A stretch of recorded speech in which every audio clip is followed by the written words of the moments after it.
Good morning, guys, people, and welcome to yet another episode of the No More Crumbs Morning Show / podcast, where we talk everything God's people and prosperity. If you got a problem with prosperity, then I can tell you right now, you gotta have a problem with God. Show. Yeah, you got a problem with God. You got a problem with God. Right, that's what we're gonna talk about today. In the studio, I have with me to my left, Deidre Denise. also Mr. No More Crumbs. and finally, Got and today we thought we answered the question, why are Christians so negative? Anybody got any thoughts on that as we jump out the gate? Yes. It's because you're not all in. And it's one thing to be saved, but it's something totally different when you become a disciple. Oh, That's good. You just can't leave us hanging like that. That's good. You want me to break it down? You gotta break down. All right. You gotta break down being saved, and then you gotta break down discipleship. All right, salvation means I've been delivered from the guilt, the penalty, and the power of sin, and poverty, sickness, and disease. That's salvation. Okay, disciple means I'm a student. I'm teachable. I'm a learner. I will humble myself. I'll become open-minded, and I'll allow somebody to teach me something that I don't know. Okay, so if you are not in going down the path of discipleship, then that leads to a negative disposition. Yes, sir. Because you are technically, or you're actually following God to a particular point. Yes, sir. But if you're not fully obedient, that's going to lead to some disappointments in your life based on what you should receive from executing on God's word. Yes, sir. You just broke it down. Okay. Because when you become a disciple and you start following Christ with your whole heart, He gonna break up the fallow grounds of your heart. Gotcha. He gonna break some stuff up, and a lot of us, we haven't allowed God to break us. Right. Okay. Elder Moore? I would say it's got a lot to do with what I'm wearing. And the problem is, as Christians, we had too many penalties. Flag on the play? Flag, yeah, they got too many penalties. Too many penalties. One penalty is holding. Oh, Jesus. Holding on to the past. Yes, sir. That's good. Too much holding. Brother Too Deep and Wonderful. 5-yard penalty. Repeat first down. That's one of our problems. We're negative because we hold on to the past, and we're upset when we see people like Apostle and others who are advancing on the play. Yes, sir. Wow. You know, they just blew past you 25 yards and you just got hit with a penalty because you won't let go. Yeah. You holding. Man, So that's part of the problem. Yes, sir. Man, Wow, that's I powerful. love that. And really, when you think about I like to compare the spiritual and the natural. Yes, sir. There is literally no such thing as standing still. When you're That's on right. a planet that is constantly spinning and moving around the sun 24 hours a day, 7 days a week, you think you're standing still, but in reality, you're going backwards. Yes, Yeah. sir. And a lot of Christians are going backwards. Now, I want you to imagine what Elder Moore said. Pastor and others who are disciples and wholeheartedly following Christ are blowing past you. Yes, sir. Think about that when you're just standing still and somebody blows past you. Exactly. It's Exactly. frustrating, It's right? frustrating. Yeah. You feel it. Now watch this. It gets even more frustrating when they blow past you and you're not only standing still, but you're actually going backwards. So you have this happening. Yeah. This person is going forward, you're going backwards. So Wow. that distance between y'all Yes. is growing exponentially. Yes. Yes. I can see why that might cause somebody to be a little To be negative. Right. I thought Right. about this. Excuse me. When those talents that Jesus gave out, excuse me, he gave one of them 5, one of them 3, one of them 2, and he gave one of them 1. The one he gave to 1 was negative. Why? Because he didn't do nothing with the 1. That's right. That's right. So a lot of times people wondering why things are not happening because God knows you ain't gonna do what you're supposed to do with it. Right. He knows that. So God ain't gonna bless all of us the same. Right. You know, so God is only gonna give you what you can handle. Yeah. That's good. Yeah. Wow. That's good. So what we do, we compare ourselves with other people, and that's where jealousy come in there. Did you? I mean, he just took the words literally right out of my mouth. Comparing yourself to others, you know, and also having this Get closer to your mic, D. having this form of godliness but denying the power. That's it. You look saved, you act saved, but you're not getting the results of actually being fully saved. Everything you preach on it all the time, Apostle. We have our salvation, and you're blessed, but you don't have that life overflowing. You don't have this abundant life. I want an abundant life.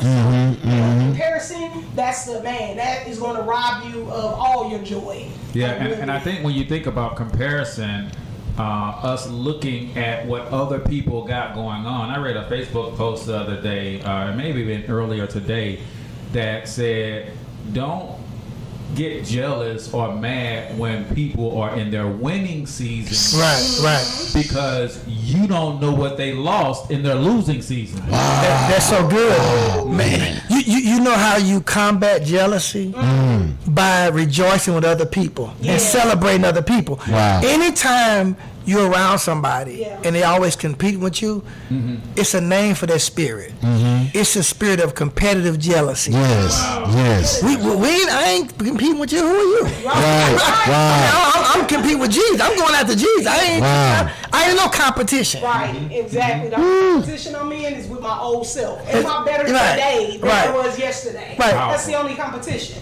And Cortez, you really just catapulted me to the next flag. Go ahead. The next flag problem with why Christians are negatives, unnecessary roughness. Wow.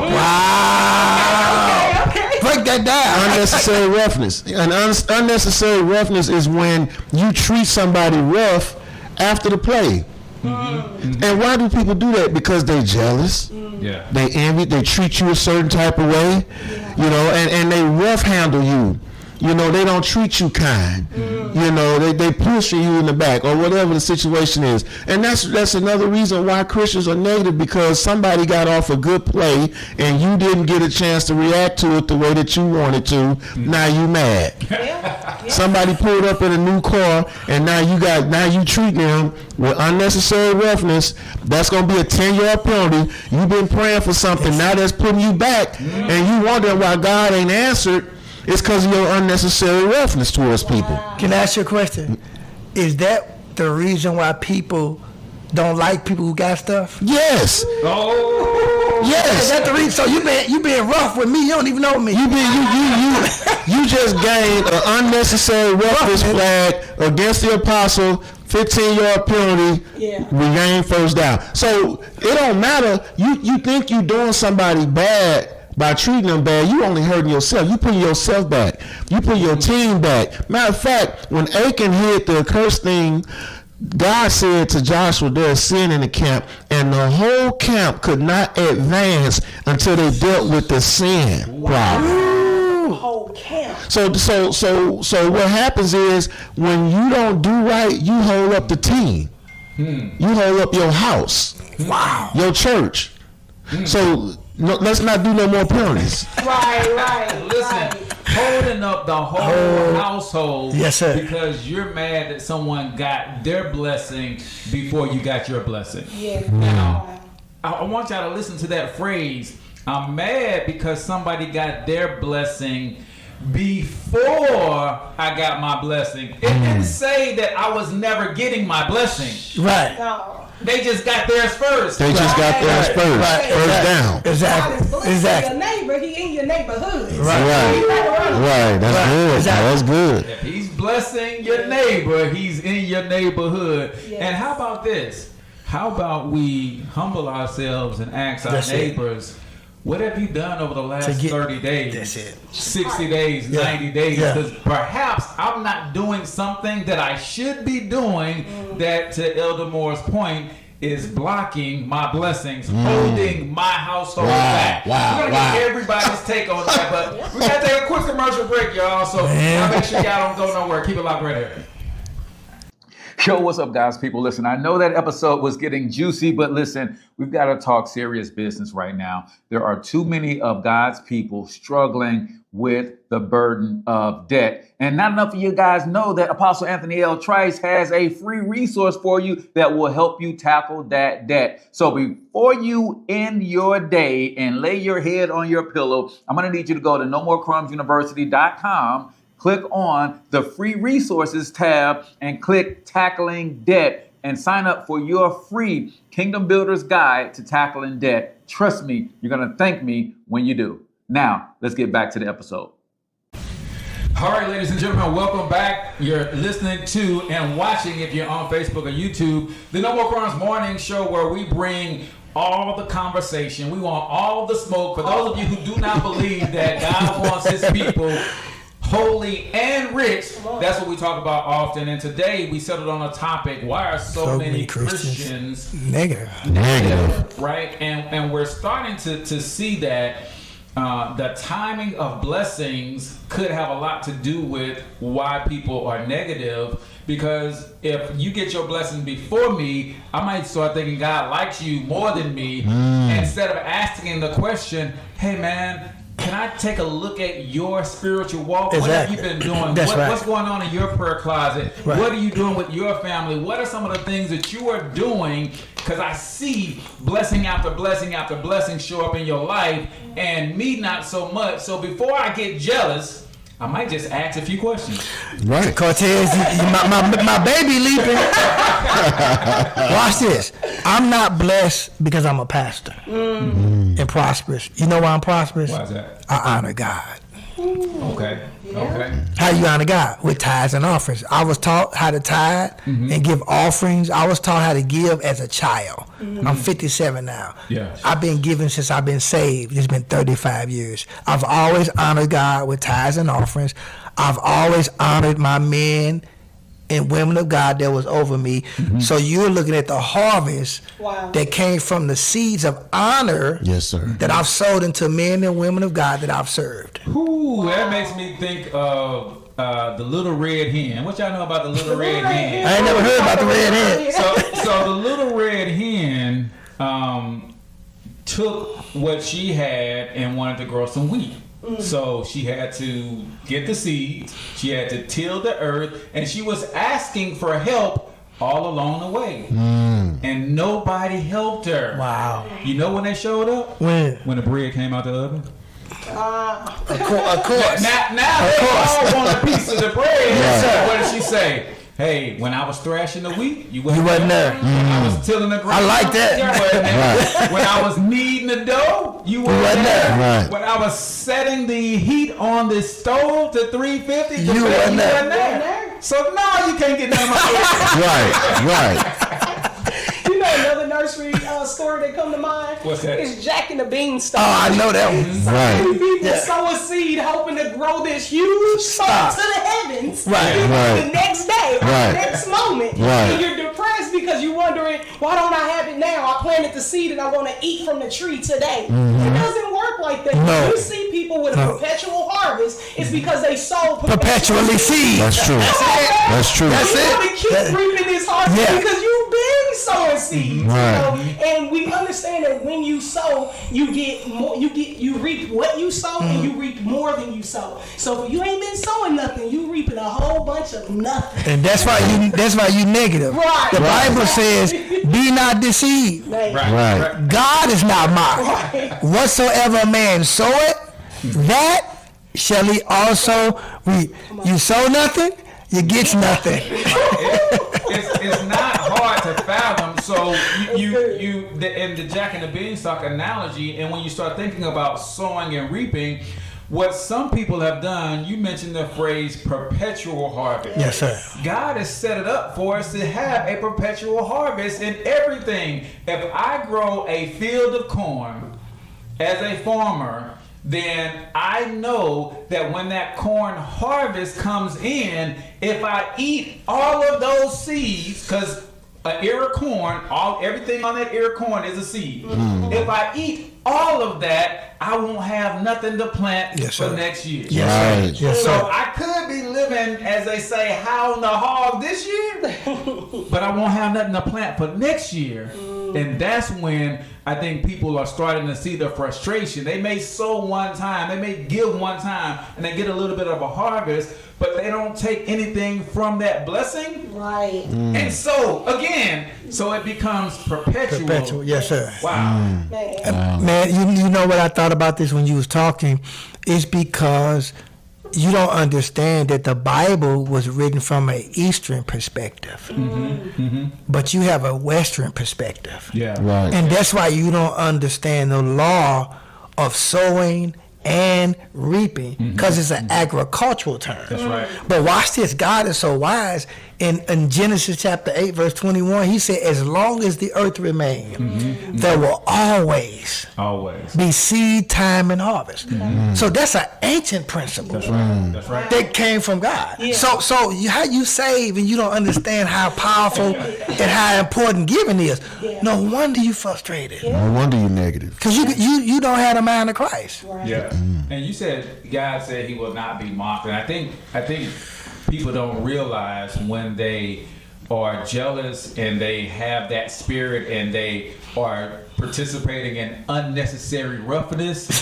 One thing you got to be careful of is you don't know who God's anointed are. See, man, you stirring that Bible up in me. So when you are treating people with that unnecessary roughness, you could be entertaining angels and not know it. Cortez, can I say something? Can I have your permission to speak? Miriam talked against Moses because God blessed him with a dark-skinned woman. But she really was jealous. Talk about it. And God said, I heard that. Right. And God struck her with leprosy and put her out of the church. And the church couldn't go forward until she got her heart right. Wow. So you know what that is? Another penalty. Okay. And it's offsides. My God. Offsides. Offside. And see, offsides happen when you cross the line. Woo. And see, a lot of people cross the line. They disrespect authority. They don't have no reverence. I ain't listening to that preacher. I ain't listening to Bishop Christ. He a crook. This, that. You offsides. And that's a penalty. That means you crossed the line. And a lot of people conscience is seared. Apostle talked about this today on his live. A lot of people conscience is seared because they didn't cross the line. With authority. With authority. Yeah. So that's why there's another penalty, and that's why you just lost 5 yards, because you keep crossing the line in certain areas of your life, and you negative and you mad at other people that are prospering as if it's their fault. And Elder Moore, that's so powerful. That's why, as a man or woman of God, you have to have a right spirit and right heart. Want me to tell you why? The church couldn't move forward until Moses prayed for his sister Miriam. So even though she spoke against him, he still had to turn and pray for her and get her delivered. Because God judged her with leprosy. Wow. So even after God's judgment, the whole church was still at a standstill. Yes, sir. And that, to me, speaks to God's grace and mercy. He says, listen, I want you, Moses, to be right. So I don't want you to hold a grudge because she spoke ill against you. That's it.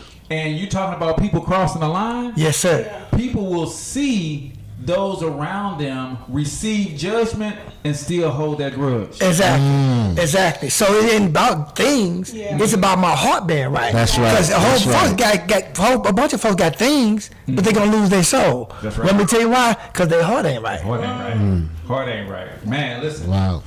We gotta take a quick commercial break, y'all. Right. Part 2 on I already know that we're gonna have to come with part 2 because Elder Moore's got some more rules in his rule book that Christians is breaking. Right. And we only got through 3 penalties today. So Hey, ref more. Ref more. So y'all make sure y'all keep it locked. Don't go nowhere. We'll be right back.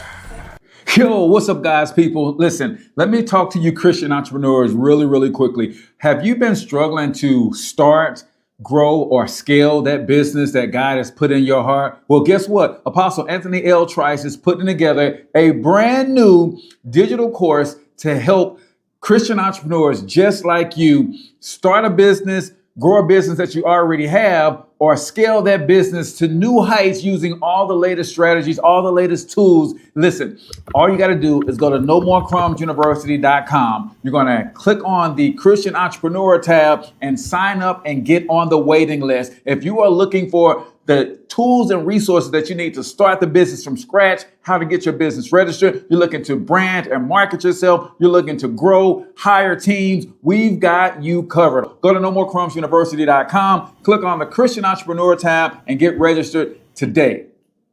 All right, ladies and gentlemen, welcome back to another episode of No More Crumbs Morning Show. I'm Cortez Hustle in with Deidre D, Apostle Anthony Trice, Elder Kenneth Moore, and we're trying to figure out why on earth are Christians so negative, cotton picking negative all the time? Just why? And Elder Moore has really helped us understand a few of the reasons why they're so negative. One, they handle people with unnecessary roughness. Two, they will jump off sides, quick to judge and make rash decisions and movements, or move before the ball is snapped, before God has given them permission to move, right? What else you got in that bag of penalties over there, Elder Moore? Cortez, another problem that Christians face that will get them a flag on the play is time clock violation. Some of us, we wait too late to do things, to handle business. And the time clock is steady dwindling down. And next thing you know, you got a penalty because you're out of time. And you wait too late to take care of your business. You wait too late to fix your credit. You wait too late to apologize. You wait too late to come to church. You wait too late to give your life to Christ. You wait too late to repent. You procrastinating. Yes, sir. And so what happens is this causes a delay of gain. My God. Wow. Delay a game. Delay a game. And people are angry and negative because they are feeling a delay in their life, but they see Apostle pull up in a Ferrari. Okay, that's not his fault. I ain't apologize. That's on you for creating that delay game because you won't do what you need to do. God wants you to be rich, but do you want to be rich? That's true. That's the question at hand. So that's another flag on the play, delay a game. And they got to understand that it's only a delay in your game. Right. See, Apostle is moving when God say move. Yes, sir. Even when I don't understand. Yes, sir. When it don't make sense, I just do it. So there's no delay in Apostle's game. No. There's a delay in your game. Yes. You're not moving when God says move. Yes. And that's you, again, thinking you're standing still. Hey, I'm just being patient and I'm waiting on the Lord. The whole while the Lord waiting on you. Waiting on you. He told you what to do 20 years ago. Wow. You waiting on him. Wow. No, you scared. Wow. You're scared. That's the problem. Wow. And I'm thinking about this Bible story here when Jesus visited the home of Martha. And she was working, she trying to get the house together, trying to get food together, trying to do all this, and was upset. Like, Jesus, can't you tell my sister to help me? Right. Martha, let me get it right. The Lord answered, you are worried and upset about many things. But only one thing is needed. Mary has chosen what is better. She was sitting at the feet of Jesus. Yes, ma'am. While you ushering, while you singing in the choir, while you at the welcome desk, that does not guarantee that you're going to see heaven or even have a blessed life. Thank you for serving. But she has chosen the better thing, which is sitting at Jesus' feet and getting what she needed from God at the time. He's already here. What are you walking around for here? That's not a delay on your game. Right. Wait a minute. So she hustling and bustling to prepare for his coming when he's already here. He's already there.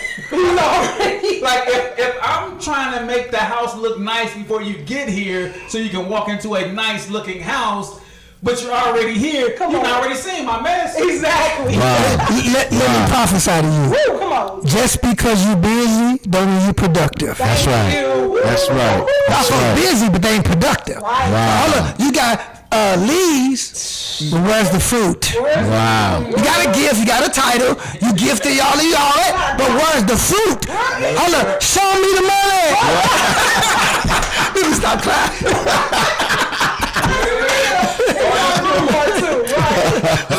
Show me the money. They got to be more. Yes. Ladies and gentlemen, we out of time. We out of time. Peace. Peace.